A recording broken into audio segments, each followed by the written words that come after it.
Hello friends, welcome to Sangeetha's Food Gallery in Tamil. நாம் இன்னைக்கு pepper chicken எப்படி செய்யறதுன்னு பார்க்கலாம். இது செய்யறதுக்காக நான் 1/2 கிலோ சிக்கன் எடுத்திருக்கேன். அதை சின்ன சின்ன பீசஸா கட் பண்ணி நல்லா கழுவி க்ளீன் பண்ணி எடுத்து வச்சிருக்கேன். பெப்பர் சிக்கனுக்கு தேவையான ஒரு மசாலா பவுடர் ரெடி பண்ணிக்கலாம். இதுக்காக ஒரு pan சூடு பண்ண வச்சிருக்கேன். இதுல 1 டேபிள்ஸ்பூன் மல்லி விதை சேர்த்துக்கலாம். 2 டேபிள்ஸ்பூன் மிளகு சேர்த்துக்கலாம். 1 டீஸ்பூன் ஜீரகம் சேர்த்துக்கலாம். கூடவே 2 காஞ்ச மிளகாய் கூட சேர்த்துக்கிறேன். இதை வறுத்துடலாம்.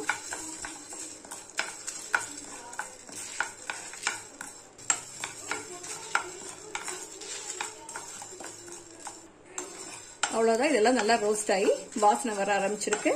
அடுப்பை ஆஃப் பண்ணிக்கலாம். இதை ஆற வச்சிடலாம். ஆறுனதுக்கு அப்புறமா பவுடர் பண்ணிக்கணும். இப்போ ஒரு கடாய் சூடு பண்ண வச்சிருக்கேன். இதுல 2 டேபிள்ஸ்பூன் ஆயில் சேர்த்துக்கலாம். இந்த ஆயில் சூடாயிடுச்சு. இதுல 2 சின்ன துண்டு பட்டை, 3 கிராம்பு, 2 ஏலக்காய், ஒரு பிரியாணி இலை சேர்த்துக்கலாம். கூடவே 1/2 டீஸ்பூன் சோம்பு கூட சேர்த்துக்கலாம்.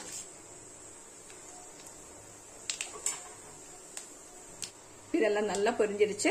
இதுல 2 பெரிய வெங்காயத்தை பொடியா கட் பண்ணி வச்சிருக்கேன். இதை சேர்த்துக்கலாம்.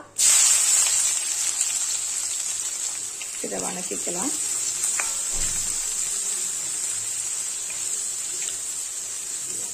இந்த வெங்காயம் எல்லாம் நல்லா வதங்கி கோல்டன் கலர் வர ஆரம்பிச்சிருக்கு.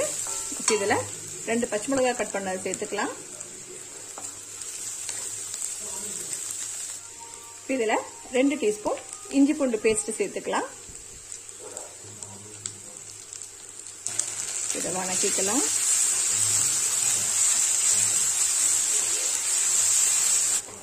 இந்த வெங்காயம் எல்லாம் நல்லா வதங்கி கோல்டன் ப்ரௌன் கலர் வந்துருச்சு. இப்ப இதுல 2 தக்காளி பழத்தை சேர்த்துக்கலாம்.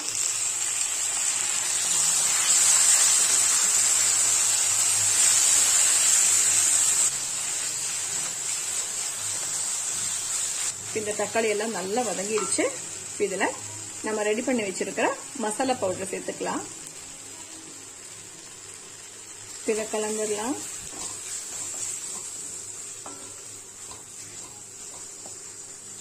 இதுல நம்ம கிளீன் பண்ணி வச்சிருக்கிற சிக்கன் கூட சேர்த்துக்கலாம்.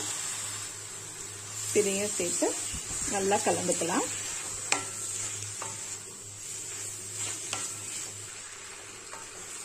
இந்த சிக்கனை மசாலாவோட நல்லா கலந்தாச்சு. இதுல 1/2 கப் அளவுக்கு தண்ணி சேர்த்துக்கலாம். தேவையான அளவு உப்பு கூட சேர்த்துக்கலாம்.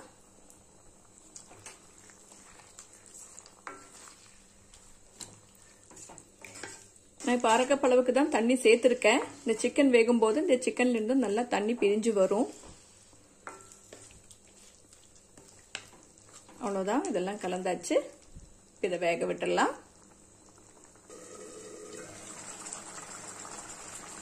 இப்ப பாருங்க, இந்த சிக்கன்ல இருந்து தண்ணி எல்லாம் நல்லா பிரிஞ்சு வந்திருக்கு.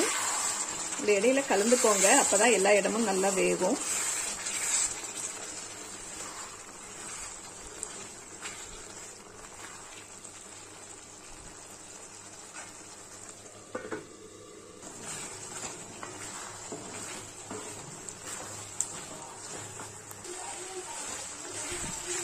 இந்த சிக்கன்ல இருக்கிற தண்ணி எல்லாம் நல்லா வத்திடுச்சு.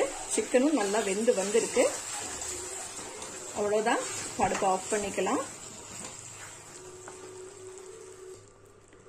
கடைசியா இதுல 1 டீஸ்பூன் அளவுக்கு எலுமிச்சம்பழ சாறை சேர்த்துக்கிறேன். இதுக்கு மேல கொஞ்சம் மல்லித்தலை கூட தூவிக்கலாம். கலந்துடலாம்.